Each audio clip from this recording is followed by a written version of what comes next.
Gen Z is getting a reputation. Burnt out, anxious, chronically online. But is that a stereotype or is something actually going on? A new survey from Sun Life Financial looked at 3 years of insurance claims from its plan members. And the trends around Gen Z, that's people born between 1997 and 2012, stand out. Antidepressant claims rose at double the rate of overall plan members. More than half of Gen Z long-term disability claims were for mental health disorders. That's compared to about 40% for everyone else. And Sun Life also says chronic diseases in this group are going up and quickly. So what does this all mean? Another fact about Gen Z that gets a lot of attention, they're having less sex than previous generations. For those who are having sex, they are dealing with a whole lot of mis and disinformation. So we're going to look at what safe and informed sex looks like in the age of Gen Z. This is The Rundown.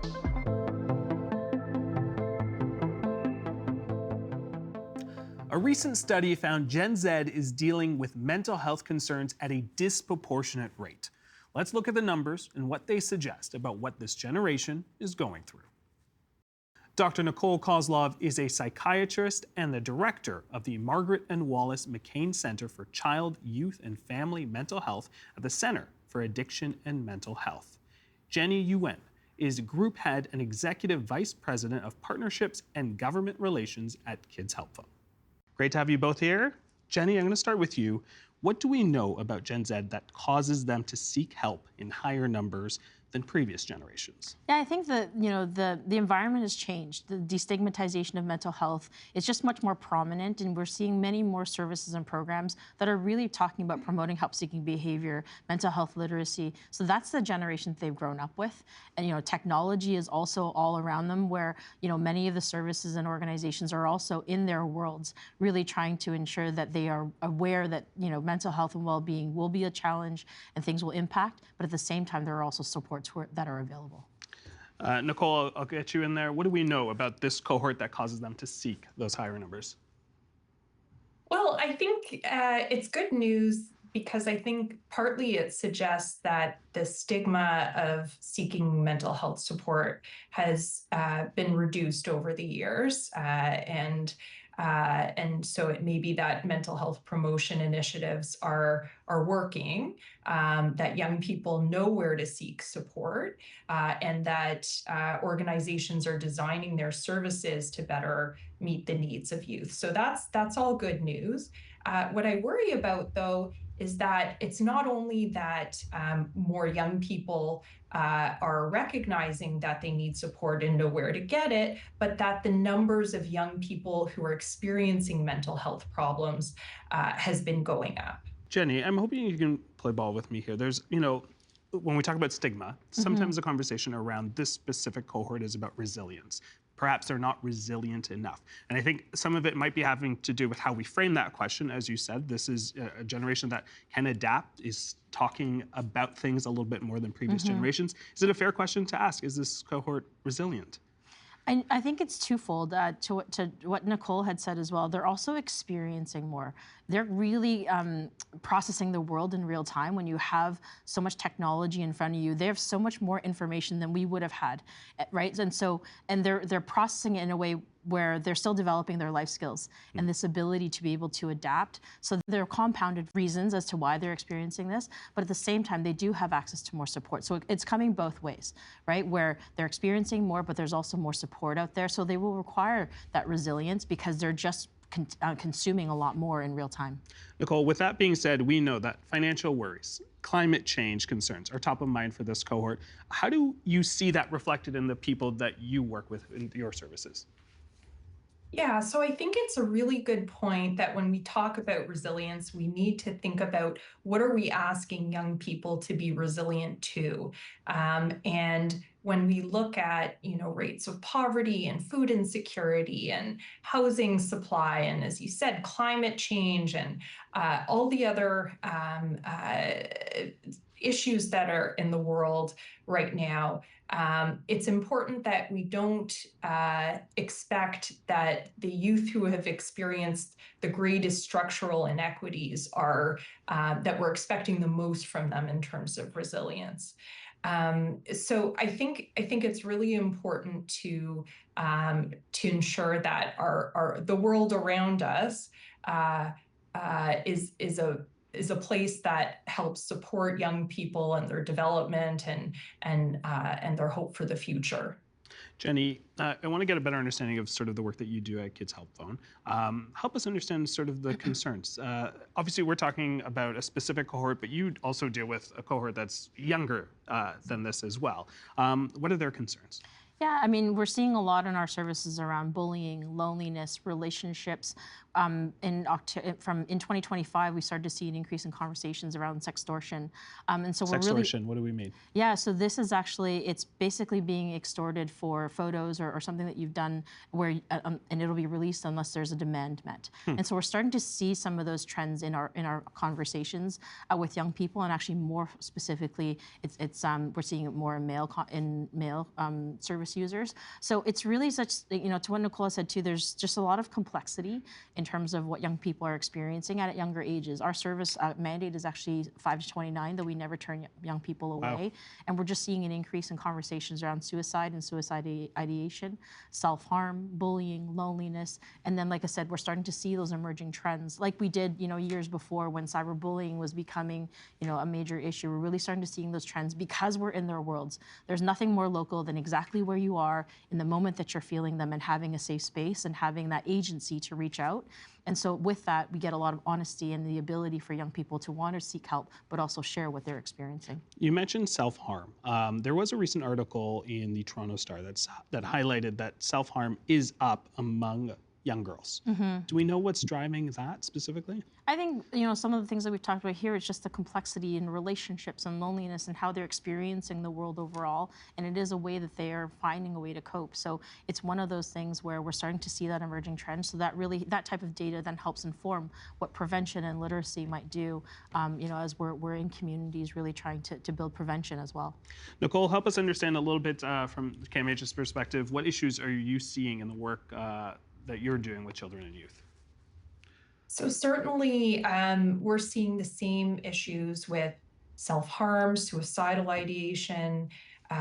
We're seeing all of the typical mental health problems that have presented in the past, but in greater numbers.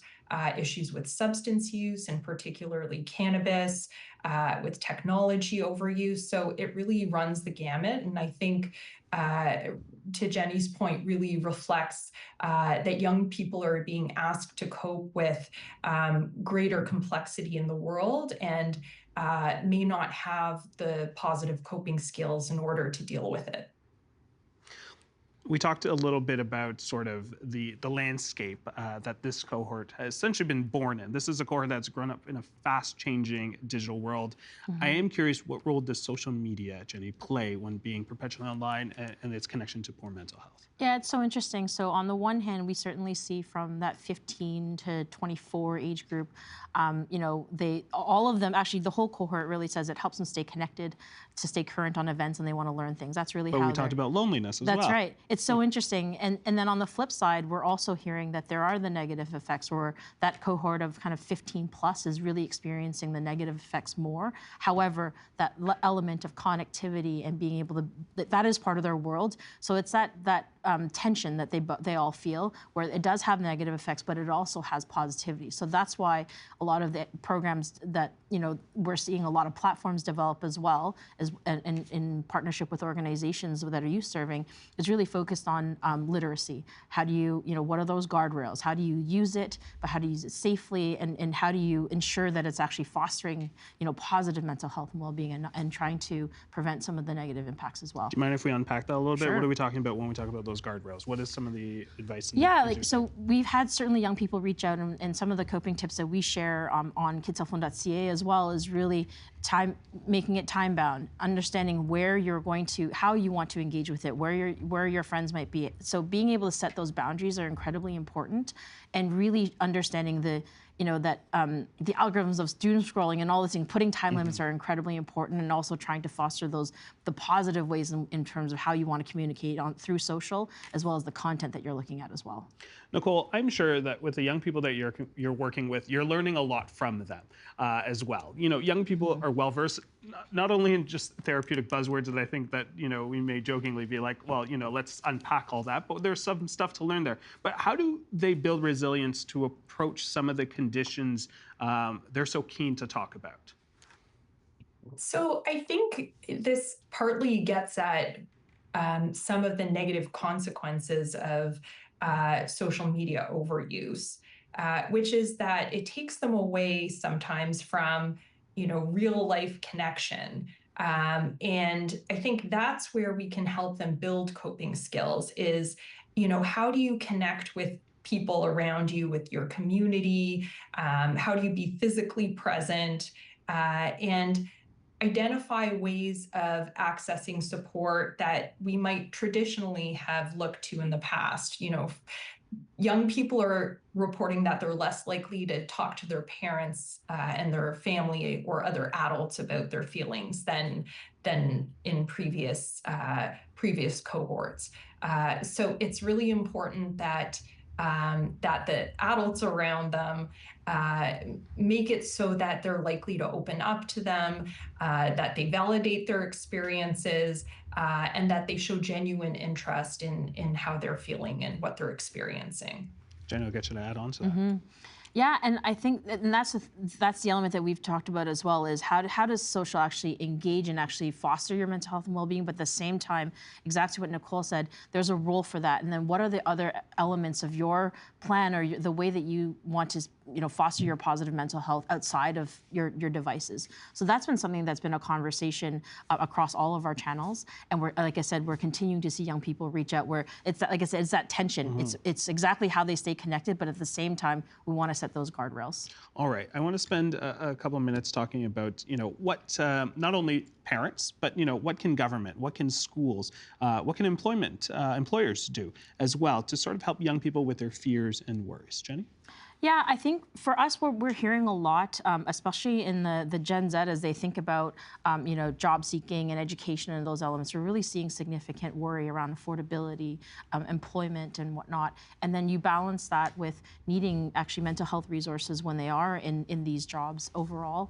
And so when we talk about promoting help seeking, it's also enabling systems that allow for them to reach out for the support. It can be incredibly expensive. And so offering, the free services or ways that they can navigate a system that actually is supported by government, supported by community. Those are really important to enable the access. So it's not just about creating the access, it's actually enabling it. And so part of it is, funding and the ability for us to support people through that journey. If money is one thing, is there one thing right now that you look at the system dealing with the young people that you work with that you can look at as a quick fix that would be like, this is something that obviously we're not paying much attention to, but would reap some big rewards? Yeah, I think part of it is making those access points accessible, for lack of a better term. How are we showing up in their world? So a young person might not know they need support until they're exactly in that moment. So how do you meet them in the moment, as opposed to them needing to search and navigate what service might be appropriate for them? So being able to have as many doors as possible that really lead them into an ecosystem that can support them no matter what the issue is really the key. So outside of funding, to your point, the access and enabling that access, being where they are, that's why the innovation and technology and being in those spaces is so important. Nicole, all right, let's get you in here. What can government, if we're looking at the employers themselves, what can they do to help young people with their fears and worries that we've talked about today? So I think it's so important that we have a spectrum of services available. And so to Jenny's point, it's really important that we have low barrier services that are offered in a timely way. So for example, walk-in services like Kids Help Phone that meet young people where they are in the moment. And also that opens the door to a spectrum of services that is targeted to their level of need and to the specific mental health problems they have. Some young people will need, 1 or 2 sessions, and then they'll have their needs met by that. And as long as they can get that in a timely way, and it's evidence-based and by a professional therapist, they'll have their needs met. Other young people are going to have more recurrent or longer term problems that they're going to need something more intensive, longer term. And we need to have that in the system available too. So, really, it's about having the right services available at the right time to meet young people where they are. Nicole, Jenny, we are going to have to leave it there. Really appreciate your insights and your knowledge on this. Thank you so much. Thank you for having us. Thank you.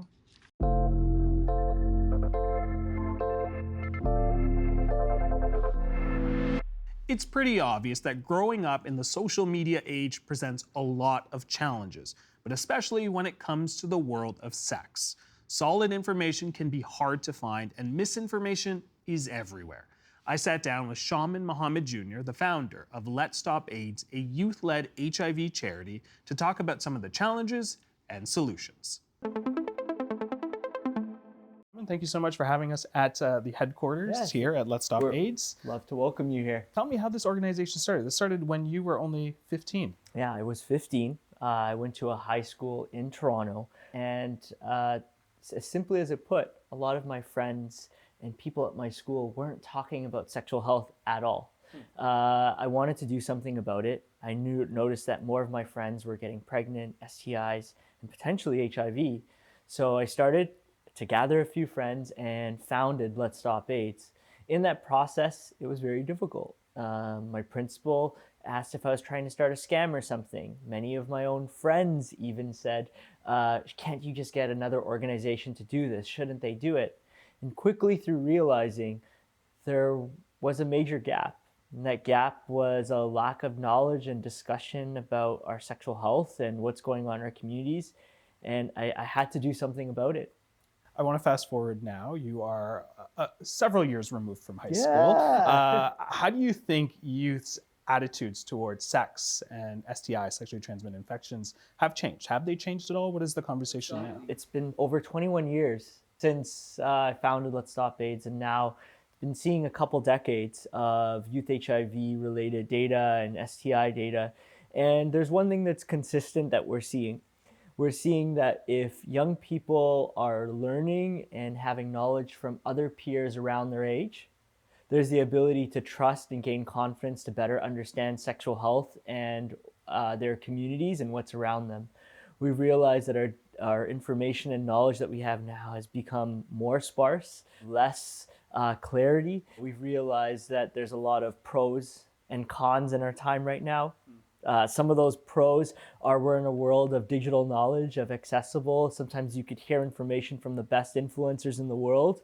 And some major constraints are that there's no reliability on the information, a lack of access to those services, of trying to actually understand where they are. Like we found that 64% of young Canadians didn't really know where to access those services. Like these are major problems in our country. Some people will say that a lot of progress has also happened in that short period of time. We talk about the 20 years from high school. Yes. Tell me a little bit about that as well. In terms of progress, has been significant. We're in a time now where we do have tools that are available that could actually allow you to be tested quicker. There are methods to now, including the evolution of telemedicine in Ontario, that's allowed easier access to sexual health information and knowledge. There's been an improvement of mental wellness and mental health programs in our province and in our country. But this all comes with major constraints. I think that, again, there's a lack of actually accessing those resources and knowing where to find it and actually getting the understanding of the importance of accessing it. There's no point of having an HIV self-testing kit if you don't understand the importance. It'll just form dust at your home or wherever you keep it. The same goes along with the discussion of condoms. We found out that for condom rates, condoms have been on a gradual decline in our country. To the point where 1 in 5 young Canadians are not using condoms at all. So put that in perspective for us in terms of data in the past when we talk about 1 in 5. Well, in terms of Canada, Canada is has the highest rate of new HIV transmissions of any G7 nations. If we look at some of our provinces outside of Ontario, Saskatchewan and Manitoba have the highest rate of new HIV transmissions in our country. They're rising. In Ontario, our numbers of HIV and STI rates have also been on a steady rise. This all stems from awareness, knowledge issues, accessibility of actually these services. of actually adapting what we have and being open-minded to pivoting with individuals. As you mentioned, the education part is the biggest part. And so with young people, I am curious, there's this notion or idea that Gen Zers are not having as much sex as previous generations. And I want to get a sense from you, is that true? Is there Let's talk about that right at the beginning and get it out of there. Young people are having less sexual activity now than any other time right now. That doesn't mean that they're not having sex. I am curious then, is it fair to say that our young people are not adequately educated on the risks of HIV and STIs? I think that there's a mixture of reliable, trustworthy, up-to-date information that's missing. Our Ontario curriculum and setup that we have is actually outdated. It's very heavily focused on the biology versus on the emotional understanding of negotiation, mental wellness issues, LGBT, queer reality issues, non-binary issues, also around the ideas of drug use into the factor. We're in a generation where we're hearing in the news that people are drinking less and having less sex in the world. But then when we look at our data, it's not really matching.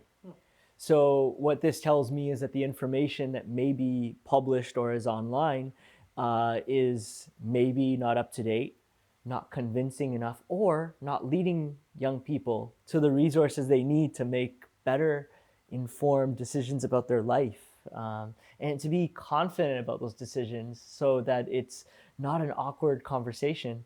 I want to come back to the conversation around condoms. Yes. The WHO, World Health Organization, in 2024 reported the alarming decline in condom use among young people. Yes. And your study also found some of that data to match Yeah. in that case.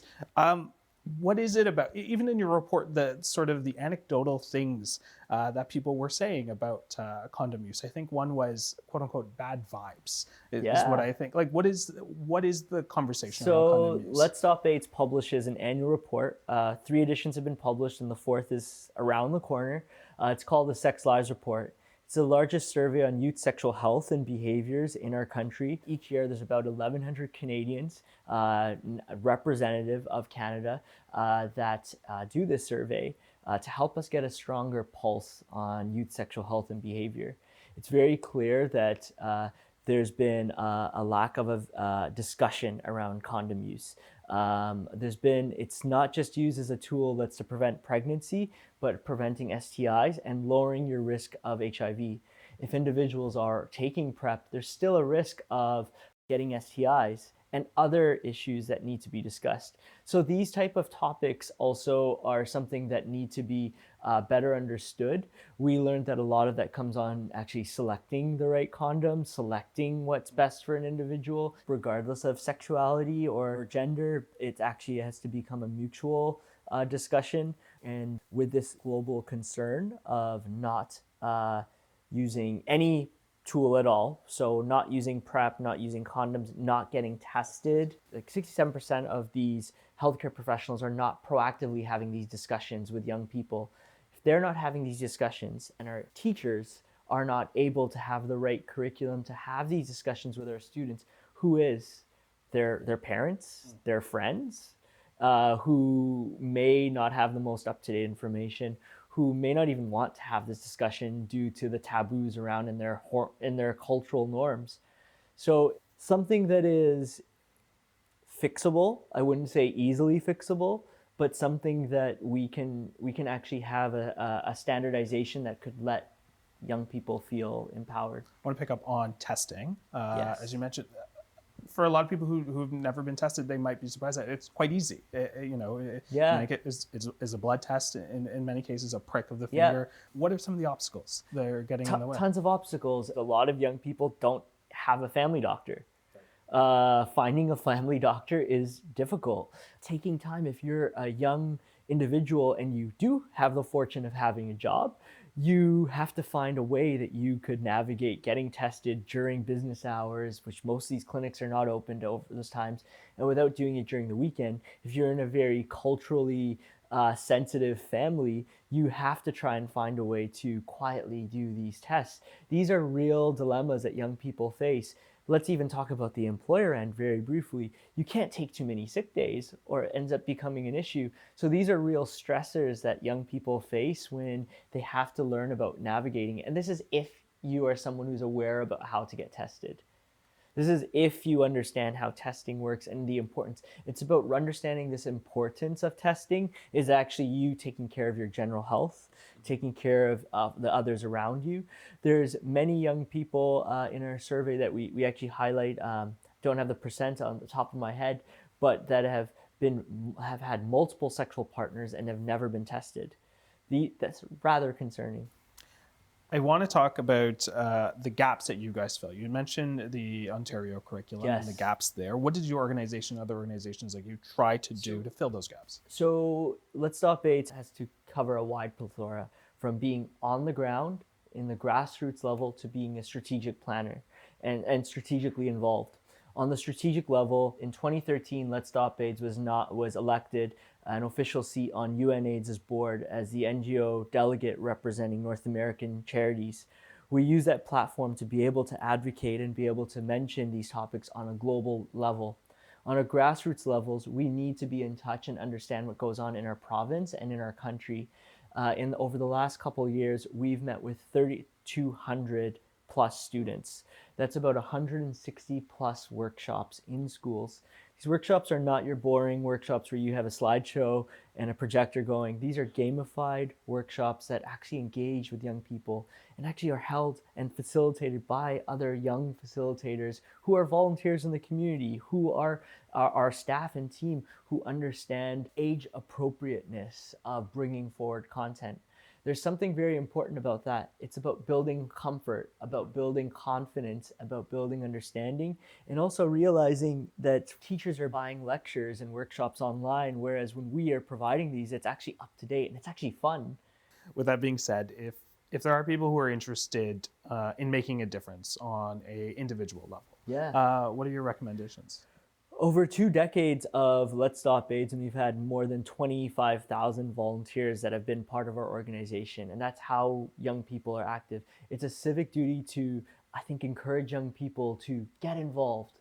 It doesn't have to be with Let's Stop AIDS, it could be with any organization, but being involved in your community lets you become a more aware person and lets you build that youth leadership skills. I would say anyone who is watching this, it's really important to connect with a cause, a community, or an idea and make these conversations like sexual health more easily accessible, because in the end of the day, you're actually creating a more connected community that's going to lead to a more connected Canada and a more connected way of caring and understanding that when someone comes to you and they tell you that they have an STI or an HIV or HIV, you'll know how to respond to that with care, compassion, and with the resources of where to direct them.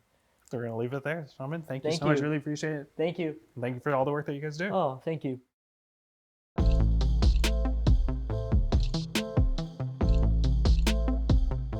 I'm Jan. Thanks for watching The Rundown. What topics would you like us to tackle? Send us your suggestions at therundown@tvo.org or leave us a comment on YouTube. Until then, I'll see you tomorrow.